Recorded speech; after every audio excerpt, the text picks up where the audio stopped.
আজকের এই নেল আর্টটা শুধুমাত্র একটা স্টিকার দিয়ে করা, আর কোনো কিছু আমি ইউজ করিনি। তো চলো দেখে নিই এই নেল আর্টটা। তো দেখো, এই স্টিকার গুলো দিয়েই করেছিলাম। এই স্টিকার গুলো মিশো থেকে অর্ডার করেছিলাম। এই স্টিকার গুলোর দাম কিন্তু খুবই কম, আর বেশ অনেকগুলো রয়েছে, আর অনেকগুলো টাইপের ডিজাইনও রয়েছে। তো তার মধ্যে আমি যে ডিজাইন গুলো পিক করেছি তার মধ্যে দিয়েই করে দেখাচ্ছি আজকে। আমি ফার্স্টে একটা নেল পলিশ করে নিয়েছি। তোমাদের বাড়িতে যে কোনো সাধারণ নেল পলিশ দিয়ে করলেও হবে, কারণ এগুলোর যে আঠাটা সেটা ভীষণ মানে ভালো, যে কোনো নেল পলিশের সাথেই আটকে যাবে ইজিলি। এগুলো কিন্তু একটা 3D স্টিকার, তো এগুলো যখন তোমরা পলিশের উপর পরবে এগুলো কিন্তু একটা 3D ফিল দেবে। তো আজকে বিশেষ কোনো ডিজাইন করবো না, প্রত্যেকটার মধ্যে এক কালার আমি পরে নিচ্ছি।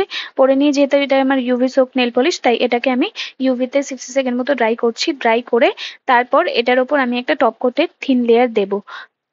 টপ কোটের থিন লেয়ারটা দেওয়ার পর আমি এর উপর স্টিকার গুলো প্লেস করব। স্টিকারের পাতা থেকে স্টিকার গুলো আলাদা করতে কিন্তু আমার খুব অসুবিধা হয়েছে, কারণ স্টিকার গুলো কিন্তু খুব শক্ত হয়ে স্টিকারের পাতার উপর আটকে ছিল। তো যখন আমি আটকেছি, আমার আমি আলাদা করেছি স্টিকারের পাতা থেকে, তখন আমার কিন্তু একটু অসুবিধা হয়েছে। তো আগে থেকে যদি স্টিকার গুলো আলাদা করে রাখা যায় বা কারো হেল্প নেওয়া যায় তাহলে বেশি ভালো হয়।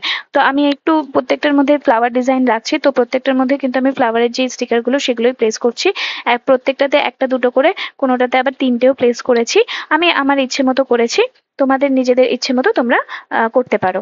সব সময় তো আমরা আর নেল আর্ট করতে যেতে পারি না, বা নেল আর্ট করা সবসময় সম্ভব হয় না। তো বাড়িতে বসে সাধারণ এই সামান্য একটা স্টিকার দিয়েই যে কতটা সুন্দর একটা নেল আর্টের মতো ডিজাইন পাওয়া যায় বা করা যায়, সেটাই এই ভিডিওটার শেয়ার করলাম। ভালো লাগলে অবশ্যই লাইক এন্ড সাবস্ক্রাইব করতে ভুলো না, আর কেমন হয়েছে সেটাও জানাতে অবশ্যই ভুলো না। Thanks for watching my video. দেখা হচ্ছে আবার নতুন অন্য কোনো ভিডিওতে।